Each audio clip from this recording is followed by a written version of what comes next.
ขอนอบน้อมต่อพระรัตนตรัยแก้วเจ้าสามประการน้อมเอาคุณพระพุทธเจ้าคุณพระธรรมเจ้าคุณพระสังฆเจ้าคุณพระอรหันตเจ้าอริยสงฆ์เจ้าจุตนจุองค์ได้เมตตาแผ่ปารมีมาปกเก่าเกษาปกห่มหักษาครูบาอาจารย์พระมหาเถระพระเทรานุเถระเพื่อนสหธรรมิกสหพรหมจารีทุกรูปทุกองค์ปกห่มหักษาสัทธาสาธุชนคนดีเท่าแก่อีพ่ออีแม่ทั้งหลายติดตามรับฟังรายการสารธรรมยามค่ำตั้งสถานีวิทยุเพื่อการศึกษาเพื่อพระพุทธศาสนาวัดบรรพตสถิตคลื่นสีขาวเพื่อชาวประชาจังหวัดลำปางออกอากาศจากวัดบรรพตสถิต 106.50 เมกะเฮิรตซ์ตำบลพิชัยอำเภอเมืองจังหวัดลำปางโดยเมตตาบารมีของท่านอาจารย์พระมหานพดลสุวรรณเมธีผู้อำนวยการสถานีผู้ก่อตั้งสถานี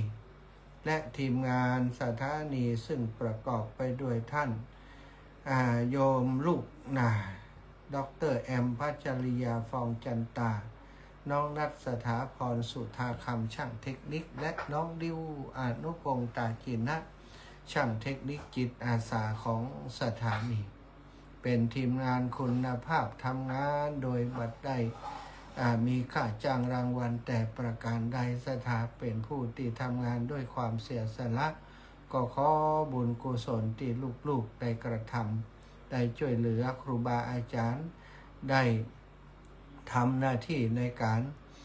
ดูแลสถานีเป็นไปด้วยความเรียบร้อยทุกวันขอให้ลูกๆที่ได้กล่าวนามมา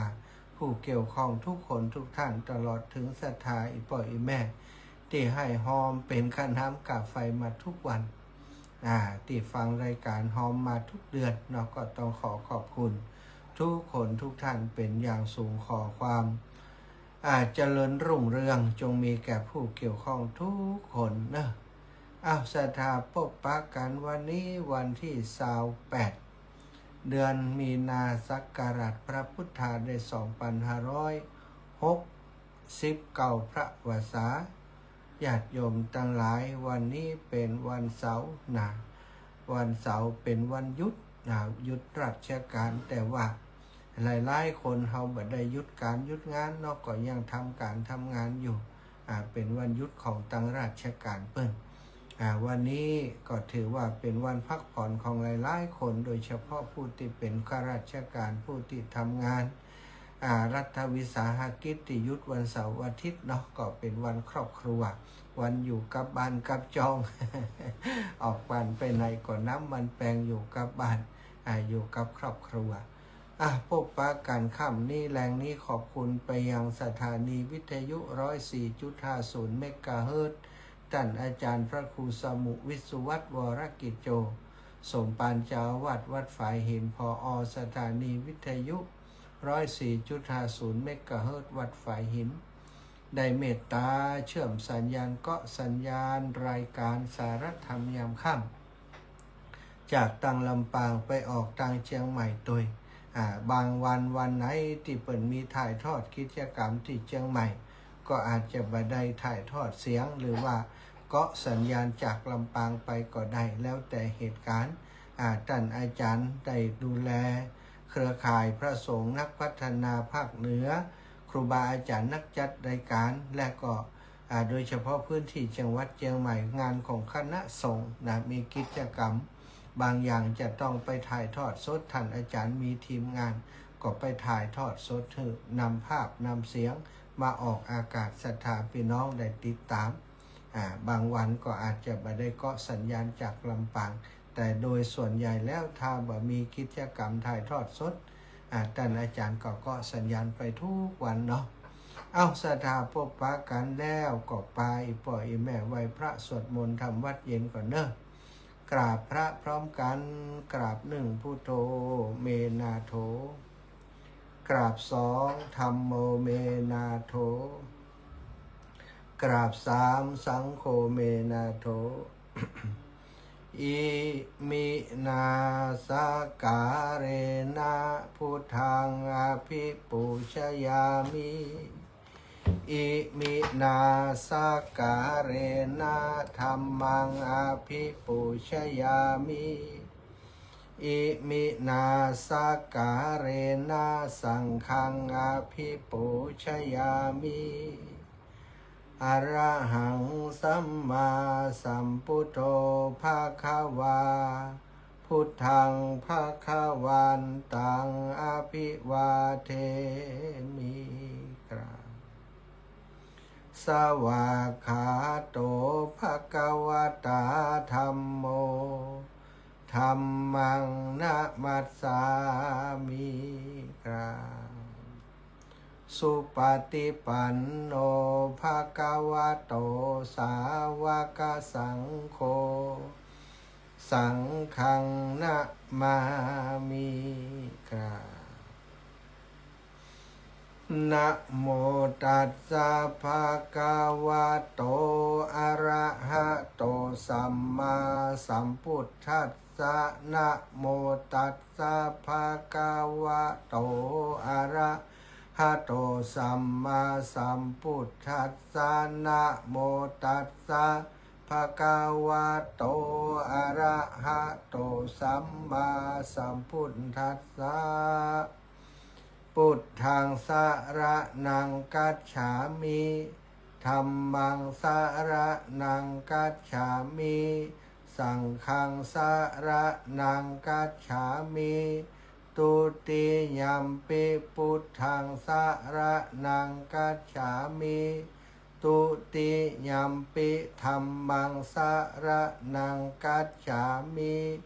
ตุติยัมปิสังฆังสรณังคัจฉามิ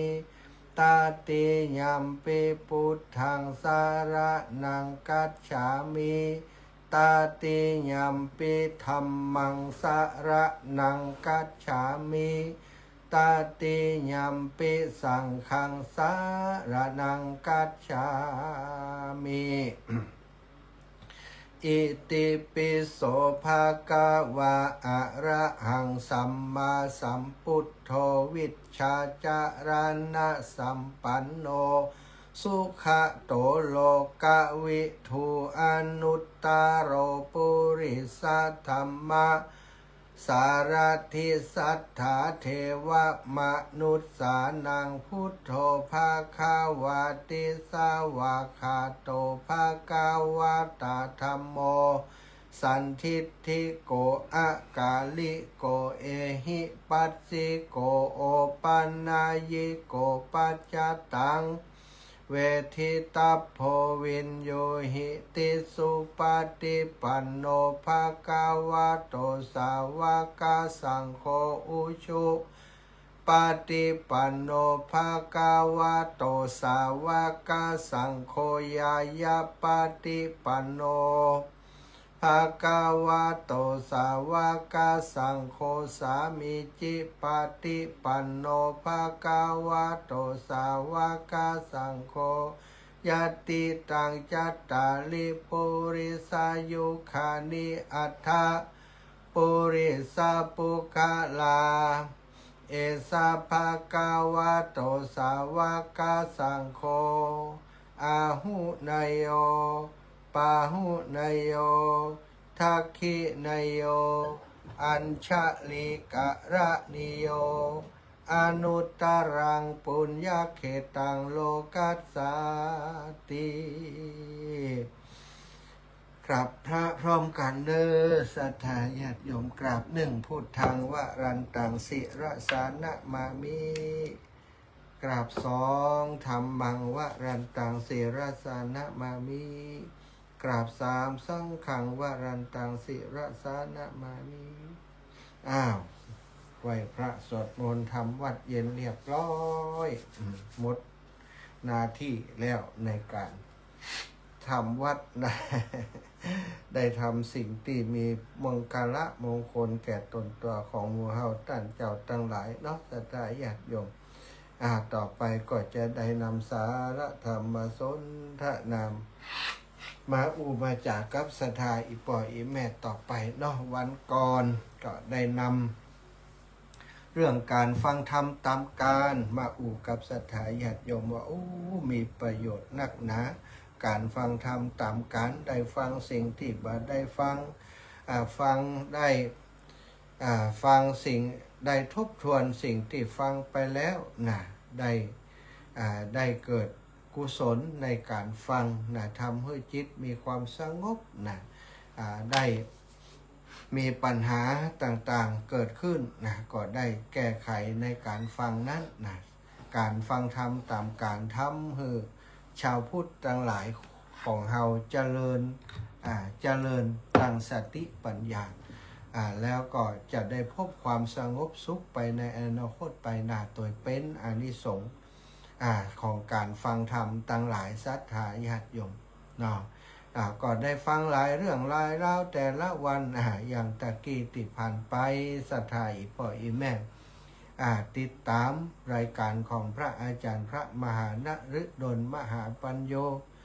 เพิ่นเอาเรื่องการสู่เข้าสู่ขวัญที่มาของการสู่ขวัญเป็นมาอย่างใดเป็นเหตุเป็นห้อยของโบราณล้านนาตังเหลือเฮาเพิ่นก็อธิบายให้ฟังขวัญหูขวัญตากระหม่อมจอมขวัญในสถานขวัญเฮาก็อยู่บนหัวนะที่คนเฒ่าคนแก่เป็นว่าขวัญจิกปิกอยู่กลางหัวนี่มันจะมีหมุนวนๆเป็นวงกลมเนาะขวัญบางคนมี2ขวัญบางคนมี2ขวัญบางคนมี3ขวัญบางคนมีขวัญเดียวแต่ส่วนใหญ่จะมีขวัญเดียวเวลาตกอกตกใจสู่ขวัญเวลาเจ็บป่วยป่วยไข้บ่สบายหายดีหายดักแล้วเปิ่นก็มาสู่ขวัญมัดมือตือขวัญเนาะยามน้อยนี่ศรัทธาญาติโยมโดยเฉพาะรุ่นหมู่เฮาทั้งหลายนี่เคยเจอกับประเพณี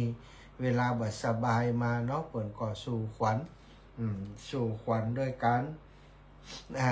บุบไก่บุบไก่ที่เปิ่นเลี้ยงไว้เนี่ยเอามาสู่ขวัญรู้สึกว่าคนที่เป็นเจ้าของขวัญบ่ได้กินไก่กำกะหุเนาะคนอื่นได้กินนะเสียดายเนาะบ่ได้กินด้วยจักครับท่านกล่าวเรื่องการสู่เข้าเอาขวัญการทำขวัญต่างๆมีตัวอย่างโดยสถานเนี้ยเป็นความรู้เนาะถ้าฟังธรรมถ้าฟังรายการธรรมะที่ท่านอาจารย์มหานฤดลจัดก็บ่ได้ฟังท่านอาจารย์นี่เทศเก่งนะสถานเทศกรรมพื้นเมืองนี่นะเทศธรรมพื้นเมืองเทศมัดซีนี่ได้กูผูกเลยเนาะก็แล้วก็อาราธนาธรรมมัดซีก็ได้กูผูกเหมือนกันก็ถือว่าเป็นภูมิปัญญาของครูบาอาจารย์ล้านนาของเราเป็นศิษย์มีครูเป็นพระรุ่นใหม่ที่มีความรู้หลากหลายความรู้เก่าก็อนุรักษ์รักษาไว้ความรู้ใหม่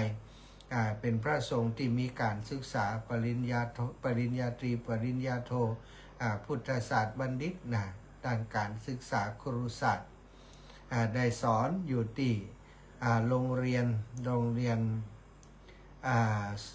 สาราใจเนาะโรงเรียนสาราใจที่ท่านอาจารย์พระครูอภิวัฒนพระครูอภิวัฒนพระครูอภิวัฒนิรันดร์ เป็นผู้จัดการเป็นผอ.อยู่ท่านอาจารย์มหานฤดลนี่เป็นผู้จัดการโรงเรียนสถาน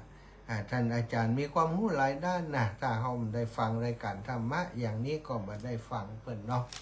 ศรัทธาญาติโยมทั้งหลายในสมัยก่อนในสมัยพุทธกาลนั้น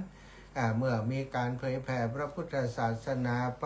ยังพื้นที่แว่นแคว้นต่างๆก็มีคนเปิ่นเข้ามา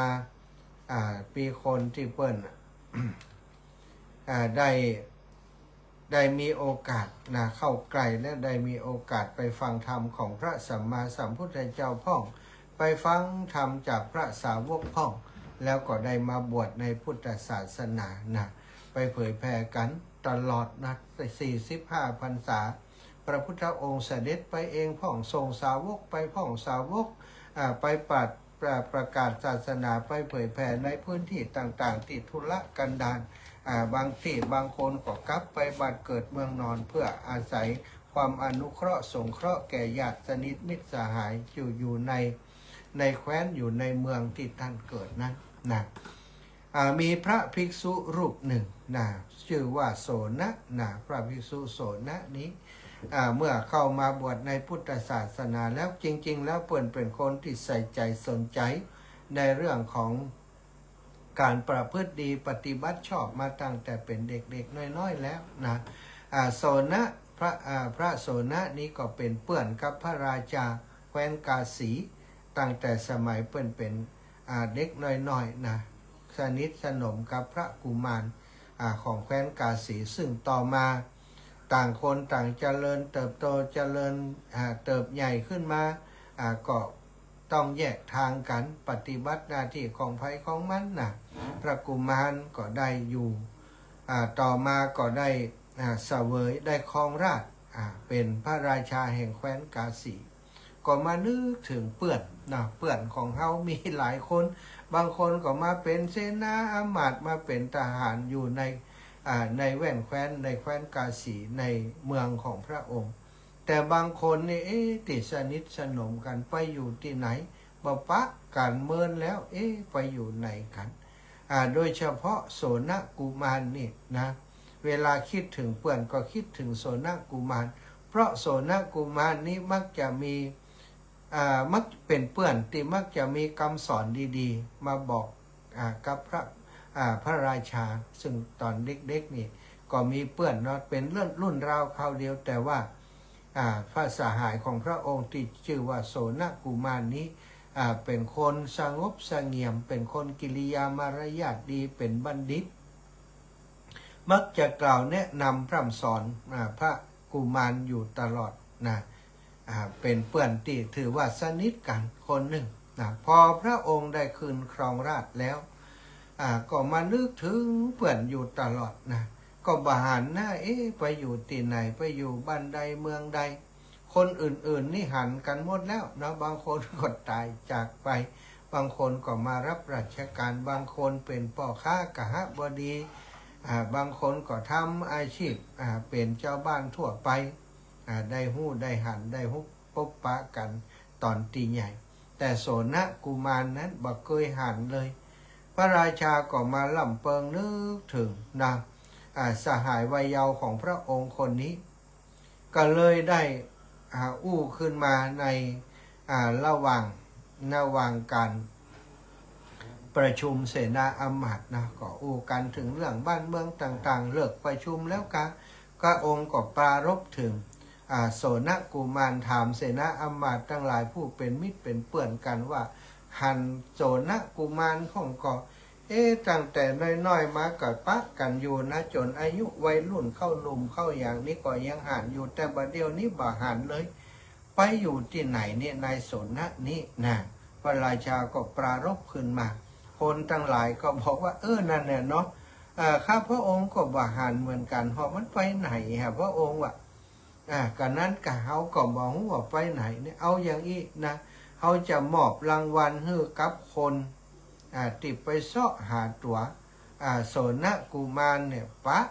ะว่าอยู่ที่ไหนก็แล้วแต่ขอให้มาบอกเขาชาตาจะให้รางวัลเอาหมู่เสนาอำมาตย์หมู่ตีนั่นก็ไปบอกญาติสนิทมิตรสหายว่าท่านทั้งหลายหู้จักโสนกุมารลูกกหบดีบ้านโน้นที่หน้าตาหล่อเป็นคนกิริยามารยาทงดงามมีความยิ้มแย้มแจ่มใสอยู่ตลอดท่านจำได้ก็จำได้กะไอ้น้อยคนนั้นมันรูปรอแต่กะนะกิริยามารยาทก็ดีแล้วมันไปไหนกันนั่นแหะก็มาถามนี่ว่าหูกอนี่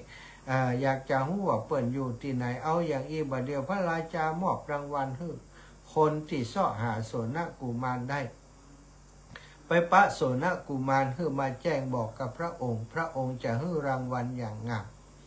ม บรรดาญาติของทหารของเสนาอำมาตย์ทั้งหลายก็กระจายข่าวกันไปสดาคนที่หู้จักโสนกุมารบางคนบอกหู้จัก ยังไปร่วมวงโดยเปิดใครได้รางวัลเอาหน้าตาเป็นอย่างไรเป็นอย่างนี้อย่างนี้เอาละได้หู้เขาหน้าเข้าตาพ่อแม่ชื่ออายักก็ได้เดินทางไปเสาะหาสถานทั่วบ้านทั่วเมืองแม้กระทั่งบ้านเมืองติดกันข้ามเขตข้ามแดนกันไปประเทศลาวประเทศเวียดนาม ประเทศเมียนมาข้ามไปเสาะไปพอกไปถามเคยหันบุคคลชื่อนี้ก็มาอยู่แถวนี้ก็ปรากฏว่ามีไผ่หันสถานวันดีคืนดีปรากฏว่าได้ข่าวสถานจากมีเด็กหนุ่มคนหนึ่งได้ไปพบได้ไปพบโสนกุมารโสนกุมารซึ่งไม่ใช่เป็นกุมารเสียแล้วเป็นสมณะเป็นภิกษุชื่อว่าโสนะ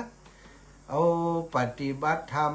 นั่งสมาธิภาวนาอยู่ที่อุทยานก็เป็นอุทยานของพระราชานั่นเองสถานราชาแห่งแคว้นกาสีนั่นเองเปิดมีสวนมีอุทยานพื้นกว้างขวางเป็นที่อยู่เป็นที่ชุมนุมของนักบวชของคนที่ต้องการความสงบเป็นสวนสาธารณะมีแมกไม้มีสัตว์เล็กสัตว์น้อยอาศัยอยู่เยอะแยะเป็นสถานที่รื่นรมสงบพระโสนะนี้ได้เดินทางกลับมาจากกรุงสาวัตถีสถาญาติโยมไปอยู่กับพระพุทธเจ้าอยู่กับอุปชาอาจารย์เรียนรู้ธรรมะจนได้บรรลุเป็นพระอรหันต์องค์หนึ่งในพระพุทธศาสนาก็เกิดถึงบ้านเกิดเมืองนอนก็ได้เดินทางกลับมาบอกว่ามาอยู่หันหลายวันแล้วยังก็หามาหรือว่ายังใดก็บันแน่ใจได้ จะมาบหันด้วยตัวเองแต่ว่าเป็นเรื่องที่เป็นเล่ากันมาในพระสูตรในเรื่องราวของพระดีกาจารย์ได้นำมาขยายความเล่าให้ฟังเมื่อท่านมาปฏิบัติธรรมอยู่หันก็มีมนุษย์หนุ่มคนหนึ่งไปพบเขาก็สอบถามพระคุณเจ้าชื่ออะไรอย่างขอรับพระคุณเจ้ามาอยู่ที่นี่เป็นประจำหรือขอรับบ่ใจประจำเฮามาปฏิบัติธรรมเพียงชั่วครั้งชั่วคราวเฮาชื่อโสนะอดีตเดิมเป็นกุมารอยู่ในแคว้นกาสีนี่ชื่อโสนะกุมารตอนนี้ได้บวชเป็นภิกษุในพุทธศาสนาอุทิศถวายอกกับพระพุทธเจ้าพระธรรมพระสงฆ์นี่สถานได้ฟังแล้วเด็กหนุ่มคนนั้นก็ดีใจตั้งแต่คำว่าชื่อโสนะโสนะกุมารนั่นเองก็ดีใจมากเลยด้วยความดีใจก็กราบลาพระเถระแล้วก็เข้าไปหาไปบอกข่าวนี้แก่พระราชาว่าได้พบโสนะได้พบโสนะกุมารแล้วแล้วก็บอกว่าเปิ้นบ่ได้อยู่ในวังหรือว่าในเมืองใหญ่ที่ไหนหรอกแล้วอยู่ไหนก็พักอยู่ในอุทยานของพระองค์ใต้ต้นไม้ใหญ่ดำรงชีวิตอย่างสงบสงัดแล้วก็เพ่งฌานอยู่เพียงลำพังดีใจพระราชาเมื่อได้ทราบข่าวโสนะผู้เป็นสหายมาอยู่ในอุทยานหลวงของพระองค์นั่นเองก็ดีพระทัยเป็นอย่างยิ่งบอกเสนาอำมาตย์ทั้งหลายทั้งหลายตามเสด็จเฮาไปเฮาจะไปเข้าไปแอวหาเพื่อนของเฮาก่อนไปสนทนาอุจาก่อนว่าจะได้ไปมาถึงได้มาอยู่ที่อุทยานของเฮาบ่มีบ้านช่องห้องหอบ่อยู่บ้านอยู่จองแล้วกาพระราชาก็เสด็จไปพระราชาเมื่อเสด็จไปยังสถานที่นั้นพร้อมโดยขบวนเสนาอำมาตย์ข้าราชบริพารขบวนใหญ่เมื่อไปถึงก็ได้ทอดพระเนตรหันพระโสนะในสภาพท่านโสนะในสภาพเป็นนักบวชนั่งสงบนิ่งอยู่ใต้ต้นไม้พระองค์เข้าไปหาก็ดูสง่าราศีแล้วเหมือนเดิมเลยบ่เหมือนเดิมสงบนิ่ง ดูแล้วมีความเยือกเย็นแผ่ออกมาจากร่างกายนะหากพระโสนะในสภาพเป็นนักบวชนั้นพระองค์ก็มีความรู้สึกยินดีพระองค์จึงได้ตรัสขึ้นโดยความรู้สึกว่าโดยความรู้สึกสงสารเพื่อนโอ้ท่านบัดได้อยู่บ้านอยู่จองบ่มีบ้านมีเรือนอยู่อยู่แบบคนอนาถาอยู่แบบคนเป็นลูกกำพร้า อยู่ใต้ต้นไม้นั่งอยู่อย่างนี้อาศัยอยู่อย่างนี้เหมือนคนกำพร้าบ่มีพ่อบ่มีแม่บ่มีทรัพย์สินสิ่งใดบ่มีที่พึ่งของตัวเองอยู่เลยแม้กระทั่งที่มุงที่บังก็บ่มีโอ้เอ็นดูเกิดความสงสารต่อเพื่อนสหายผู้เป็นนักบวชนี้ก็กล่าวขึ้นมาว่าเฮาสงสารท่านชีวิตเช่นนี้ช่างเป็นเหมือนกับคนกำพร้าคนบ่มีพ่อบ่มีแม่บ่มีทรัพย์สินสลิงคารบ่มีสมบัติพัสถานบ่มีที่พึ่งอันใดแม้แต่คนใกล้ชิดก็บ่มีพระโสนะได้ฟังแล้วก็สงบยิ่งอยู่พักระยะหนึ่งเพื่อจะให้พระราชาได้ประโยชน์จากการสนทนากันได้ทูลตอบอย่างสงบว่ามหาบพิตรบุคคลใดละทิ้งธรรมแล้วดำเนินชีวิตตามอธรรมผู้นั้นต่างหากที่ชื่อว่าเป็นคนกำพร้าส่วนผู้ที่ตั้งมั่นอยู่ในธรรมย่อมบ่ชื่อว่าเป็นผู้ไร้ที่พึ่งเลยแม้จะบ่มีทรัพย์บ่มีญาติมิตรพี่น้องอยู่ด้วยก็ตามศรัทธาญาติโยมจากนั้นท่านโสนะก็ได้แสดงให้เห็นถึงความสุขของผู้ที่บ่ยึดติดว่าผู้บ่มีทรัพย์บ่มีเรือนนั้นหาใช่ผู้ที่ขาดแคลนไม่แต่เป็นผู้เบาสบายบ่มีห่วงบ่มีของที่ต้องสูญเสียเมื่อไฟไหม้ก็บ่มีสิ่งใดไหม้ไปเมื่อโจรมาปล้นก็บ่มีสิ่งใดให้โจรปล้นไปแห่งใดก็ไปได้โดยบ่ต้องกังวลชีวิตเช่นนี้ต่างหากคือความเจริญอย่างแท้จริงศรัทธาญาติโยม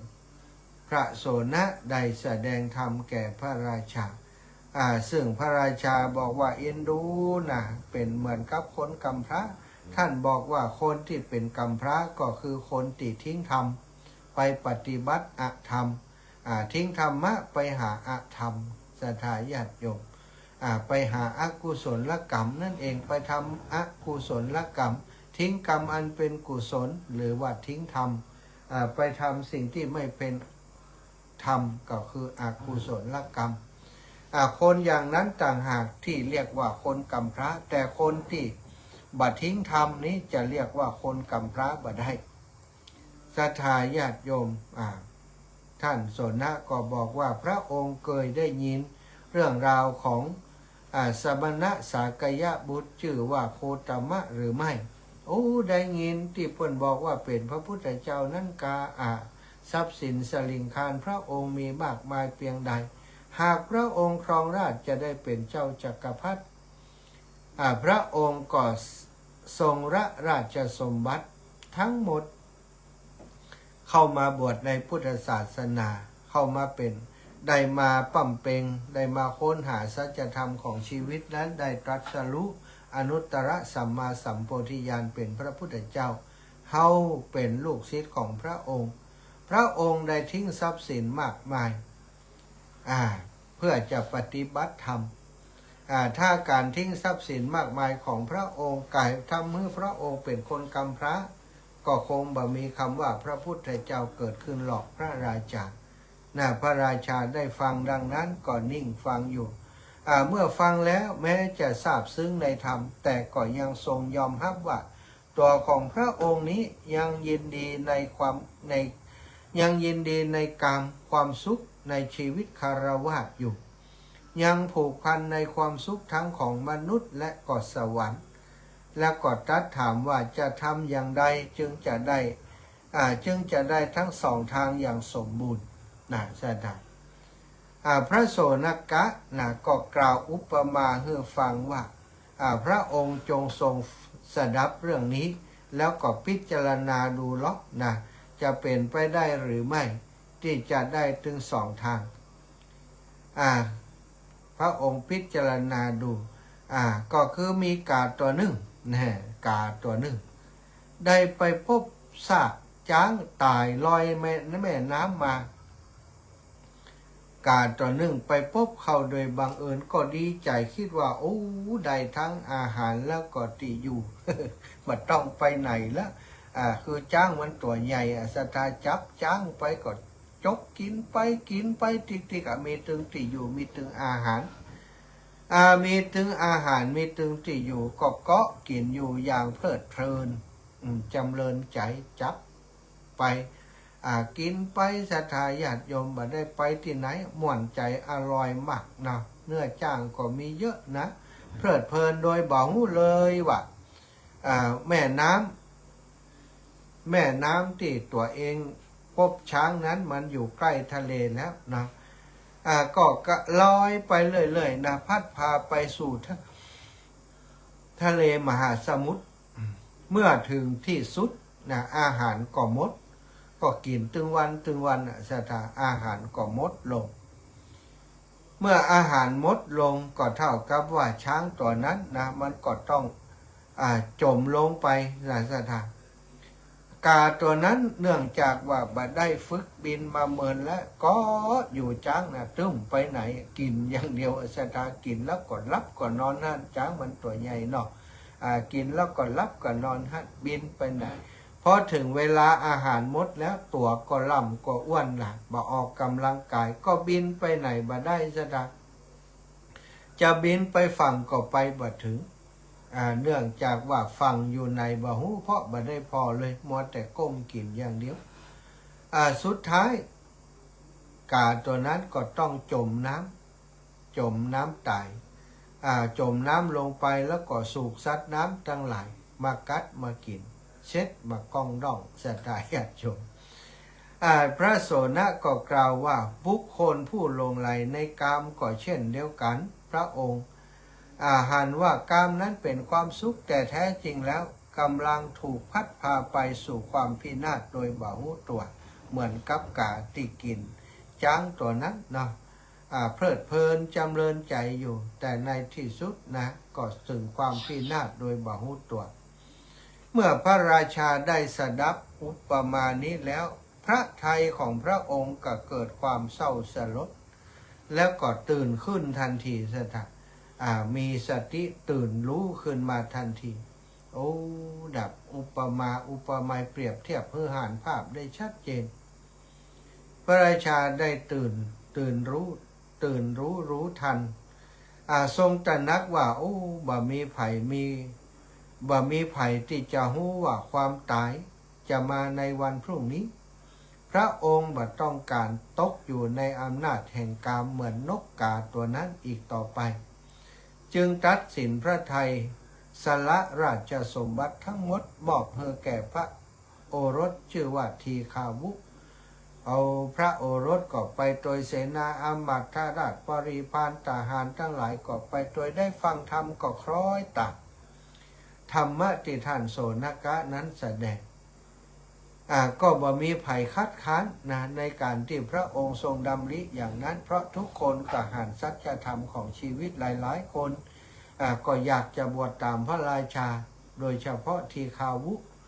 ผู้จะเป็นพระราชาของราชต่อไปก็ทูลขอพระบิดาว่าขอให้ลูกได้บวชติดตามไปอุปถัมภ์รับใช้พ่อเสด็จพ่อบ่ได้กานะแต่พระองค์แม้พระราชโอรสจะกราบทูลขอติดตามไปด้วยความรักและผูกพันพระราชาก็ทรงหันว่าความรักนั้นเองจะเป็นเครื่องผูกมัดพระองค์บ่ได้ไปฝึกฝังแห่งพระนิพพานจึงบ่ได้ทรงอนุญาตแม้แต่พระโอรสและทหารติดตามทั้งหลายบ่อนุญาตไผแล้วก็ทรงมอบหมายให้พระโอรสดูแลบ้านเมืองแทนท้ายที่สุดพระราชาผู้เคยยิ่งใหญ่ก็ละทิ้งทุกสิ่งทุกอย่างเสด็จออกบวชเพียงลำพังเพื่อจะเลือกทางธรรมเหนือทางโลกศรัทธาญาติโยมทั้งหลาย หลายๆคนเนาะพระสงฆ์องค์สังฆเจ้าที่เปิ่นมาบวชในพุทธศาสนาเพราะหันภัยในวัฏสงสารโดยเฉพาะในสมัยก่อนในโบราณในอดีตเก่าสมัยก่อนปุ้นนะส่วนใหญ่ก็คือหันภัยในวัฏสงสารแล้วเข้ามาบวชแต่ในยุคปัจจุบันนี้นะก็มีบวชหลายๆอย่างเนาะบวชเพื่อจะมาศึกษาเล่าเรียนบวชเพื่อจะมาสืบต่ออายุพระพุทธศาสนาบวชเพื่อจะมาอาศัยว่าบัดต้องทำงานนักนะมามีกินมีใจมีคนดูแลอีกก็มีนะสัตตาบวชลบบวชลี้บวชหนีตัวหารบวชผ่านเข้าสุขบวชสนุกตามเปื่อนที่เพิ่นว่านั้นนะอาตมาภาพเองศรัทธาญาติโยมตอนติดตัดสินใจบวชในครั้งนี้นะก่อนได้มากืดถึงช่วงท้ายๆนี่ก่อนที่จะบวชนั้นเนาะก็ทำงานปกติอยู่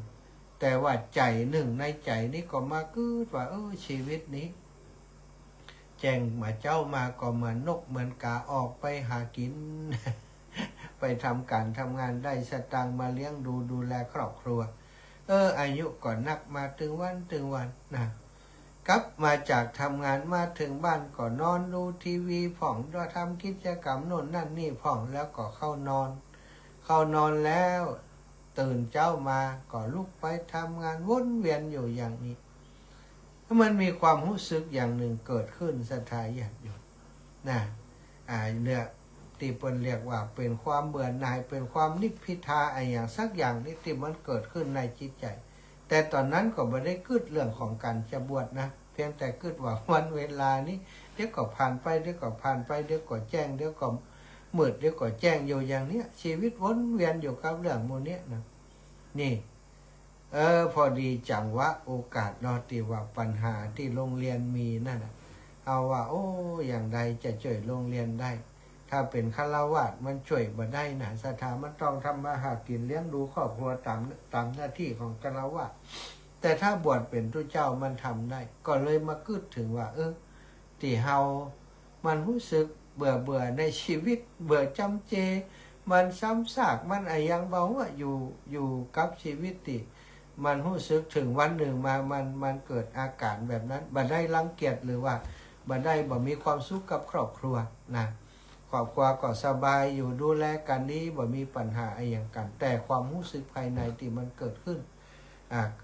นว่าเฮาเนี่ยชีวิตของเฮามีแต่เอียกะเนาะกินแล้วนอนแล้วก็กินแล้วนอนแล้วก็กินเจ้ามาก็ไปทำงานอย่างเอียกะมันกึดอย่างอีกพอมาถึงมีปัญหาปุ๊บมันก็เลยว่าตัดสินใจบวชซะทักตัดสินใจบวชเพราะได้มาบวชมันก็สบายใจเนาะมันเหมือนกับว่าเราได้มีโอกาสได้ทำหน้าที่อีกอย่างหนึ่งนะอีกอย่างหนึ่งที่เหนือกว่าหน้าที่ที่เขาเคยทำเมื่อก่อนนี้ทำหน้าที่เฉพาะครอบครัวพอมาบวชนี้หน้าที่ที่เรามีอยู่มันรับผิดชอบสูงขึ้นโดยเฉพาะเรื่องของการช่วยโรงเรียนติดนี่ก็ใกล้จะได้ช่วยโรงเรียนแถมแล้วสถานกาดเทอมของที่จะจ้างครูก็จะบ่มีแล้วนะเสร็จงานวันที่25แล้วจะต้องไปหาเดินทุดงช่วยโรงเรียนอีกรอบหนึ่งเนาะถึงสุขภาพจะบ่เหมือนเดิมแต่ก็ต้องทำนี่ก็ต้องทำหน้าที่ของตัวเองต่อไปเนาะจะได้ตัวได้มันได้ตัวใดก็บ่ฮู้แต่ว่าได้สร้างประโยชน์เนี่ยชีวิตของเฮาถ้าเฮาบ่สวะเฮาบ่ละบ่วางหมุนตามกระแสโลกที่ปล่อยให้กระแสโลกของความรู้สึกยินดีในกรรมทั้งหลายมาครอบคุมมาครอบงำเฮาซะทักฮักลูกฮักเต้าฮักครอบครัวฮักโน่นฮักนี่ฮักทรัพย์สมบัติอย่างต่างๆมีความปรารถนาในสวรรค์ในอย่างต่างๆสิ่งเหล่านี้คือสิ่งที่ผูกมัดเฮาเฮือติดอยู่กับโลกนะซึ่งโลกนี้มันจะต้องหมุนเวียนไปเป็นอนิจจังเป็นทุกขังอนัตตานะถ้าเฮามัวหลงไหลอยู่ในความกำนัดอยู่ในกรรมทั้งหลายก็เปรียบเสมือนกาตัวนั้นเนาะสุดท้ายก็ตายโดยไร้ที่พึ่งเนี่ย มัวเพลิดเพลินจำเริญใจอยู่กินซากจ้างไปทิกๆจนสร้างมดนะความคำว่ากินซากจ้างจนมดก็คือกินกินกินความรู้สึกที่มันประกอบไปโดยกิเลสตัณหาต่างๆสถานความยินดีในตาหูจมูกลิ้นกายใจนี่แหละเนี่ยที่เป็นว่าเหมือนกับจ้างนะจ้างตัวใหญ่ๆนี่กินเท่าใดก็กินบะอิ่มสักเตือนนะจนสุดท้ายบรรปลายของชีวิตนะก็จบลงโดยความพินาศอย่างกาตัวนั้นเนาะทิ้งไว้เพียงข้อคิดสำคัญว่าสิ่งที่มนุษย์ยึดมันว่าเป็นความสุขนั้นหากบ่ฮู้เท่าทันก็อาจจะกลายเป็นสิ่งที่นำพาไปสู่ความทุกข์และความพินาศในที่สุดได้สถานเนาะก็ขอบคุณสถานที่ติดตามเนอะข้อคิดสะกิดเตือนใจที่ได้ได้จาได้บอกกล่าวไปสิ่งใดเป็นประโยชน์นะก็เก็บก้อนไขเอาไปใช้เอาไปเป็นประโยชน์นะบ่ได้สอนบ่ได้บอกคือคนเฮาจะต้องทิ้งครอบครัวทิ้งสมบัติพระสถานไปบวชกันเสียหมดบ่ใจอันนะการจะบวชได้นั้นต้องอยู่ที่คนที่เปิ้นมันถึงที่สุดแล้วนะชีวิตมันรู้สึกว่าของคารวะไปมันเบื่อหน่ายอันนั้นก็อยู่ที่ตัวภัยตัวมันที่จะคิดพิจารณาเนาะการปฏิบัติธรรมการค้นหาธรรมะไม่จำเป็นว่าจะต้องบวชเสมอไปคนที่อยู่ต่างบ้านต่างจองที่เปิ่นปล่อยวางได้เปิ่นปฏิบัติได้ดีกว่าคนที่อยู่ในวัดในวาก็มีเยอะแยะถมไปสถานอาตมาเองก็เจอคฤหัสถ์ญาติโยมบางคนเนี่ยหู้ทำดีกว่าพระสงฆ์องค์สังฆเจ้าแล้วก็ปฏิบัติดีกว่าก็มีเยอะอยู่แต่ทั้งนี้ทั้งนั้นเพศภาวะของการเป็นบรรพชิตเป็นนักบวชมันสะดวกในการที่จะปั่มเปงหรือว่าจะปฏิบัตินะถ้าเราเอาจริงเอาจังกับการปฏิบัติก็คือเป็นหนทางที่ดี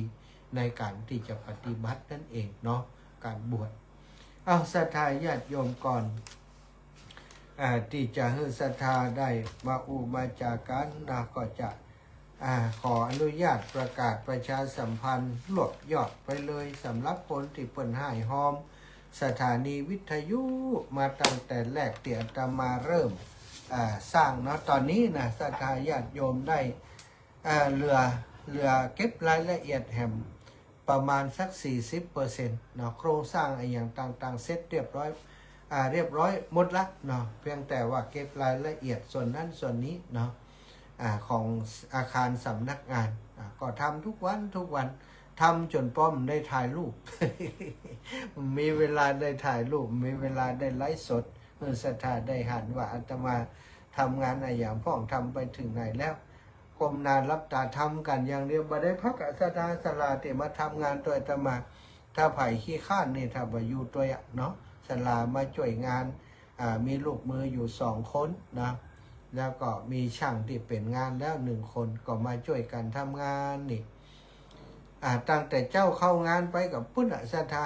ห้องกินข้าวมันได้พุ่นเขาก็มากินข้าวแล้วพักสักกรรมก็ลุยกันจนถึง5 โมง 6 โมง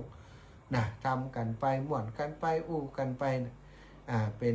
งานโครงสร้างก็มีหลังคาต่อเติมหลังคาอยู่ 3-4 จุดศรัทธาเป็นที่ห่มที่เงาโมดแล้วตอนนี้เนาะส่วนของภายในที่จะก่อห้องตอนนี้ห้องน้ำห้องท่าก็ก่อกันห้องแล้วก็ยังส่วนของห้องที่จะเป็นห้องจัดรายการเนี่ยพรุ่งนี้ช่วงของพรุ่งนี้มะรืนนี้เนาะก็คงจะได้เริ่มก่อห้องที่กล่าวถึงนี้แล้วก็กั้นห้องฮับเป็นที่เรียบร้อยสำหรับที่จะให้เจ้าหน้าที่เปิดได้ไปทำงานอยู่ในห้องของสถานีส่วนรายละเอียดต่างๆก็คงทำไปเรื่อยๆก่อฉาบอย่างไปเนาะตอนนี้พอเสร็จจากจุดนี้ก็จะไปทำในส่วนของห้องครัวซึ่งก็อยู่ในพื้นที่ของศาลาสิริธรรมวิพัฒน์อนุสรณ์ก็จะเทคานเทปูนต่างๆเทพื้นเสร็จเรียบร้อยงานนี้ก็จะได้พื้นที่ตรงนั้น ใช้พื้นที่ตรงนั้นในการดูแลภัตตาหารเพลแก่ครูบาอาจารย์พระสงฆ์องค์สังฆเจ้าที่มาร่วมมาร่วมบำเพ็ญบุญนะทำบุญเปิดป้ายสถานีแล้วก็มาเพื่อศรัทธาญาติโยมได้กาลวะดำหัวในวันที่25 เดือนเมษายนที่จะถึงนี้นะขออนุญาตประกาศยาวไปเลยเนอะศรัทธาผู้ที่ร่วมทำบุญสร้างสถานีวิทยุ106.50 เมกะเฮิรตซ์ตั้งแต่เริ่มต้นมามีแม่บัวเย็นจันทบศรีหมวดเก้าหอมมาตั้งครั้งแรก200 บาทแม่ศรีนวลวงชูบ้านห้องกอก700 บาทนะแล้วก็แม่ฟองแก้วจันทิพย์นะ